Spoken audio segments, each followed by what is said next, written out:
இந்த பொண்ணு 10 வருஷமா இந்த சோஃபாலே உட்கார்ந்துட்டு இருக்கு சோம்பேறித்தனத்தினால. அதனால இந்த பொண்ணோட ஸ்கின்னும் சோஃபாவும் நல்லா ஒட்டிக்கிட்டு இருக்கு. லைட்டா மூவ் பண்ணாலுமே இந்த பொண்ணுக்கு பயங்கரமா வலிக்குது. இந்த பொண்ணோட ஒரே வேலையே சாப்பிடணும், டிவி பார்க்கணும். இதுதான். ரூம் எல்லாம் ஒரே ஸ்மெல். அதனால இந்த டாக்டர் என்ன முடிவு பண்றாங்கன்னா, இந்த பொண்ணை கண்டிப்பா ஆபரேஷன் பண்ணணும், அதுக்கு கண்டிப்பா ஹாஸ்பிட்டல் கூட்டிட்டு போகணும் அப்படின்னு. ஆனா இங்கதான் பெரிய பிரச்சனையே இருக்கு. என்னன்னு பாத்தீங்கன்னா, டோர் ரொம்ப சின்னதா இருக்கு. அதனால செவரையே உடைக்கிறாங்க.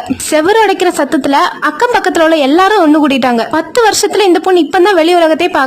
எல்லாரும் என்ன நினைப்பாங்களோ அப்படின்னு சொல்லி ரொம்ப ஷையா ஃபீல் பண்றா. ஆனா எப்படியோ தைரியம் சொல்லி எல்லாரும் வெளியே கூட்டிட்டு வராங்க. ஏதோ தேரை இழுத்துட்டு வர மாதிரி கூட்டிட்டு போறாங்க. இந்த பொண்ணுக்கு ஆம்புலன்ஸ்லாம் இல்ல, பெரிய ட்ரக்க கொண்டு வராங்க. மேல ஏத்துனதுக்கு அப்புறமா என்னோட ஹஸ்பண்ட் வந்தாதான் நான் ஹாஸ்பிட்டல் போறேன்னு ஒத்த கால நிக்கா.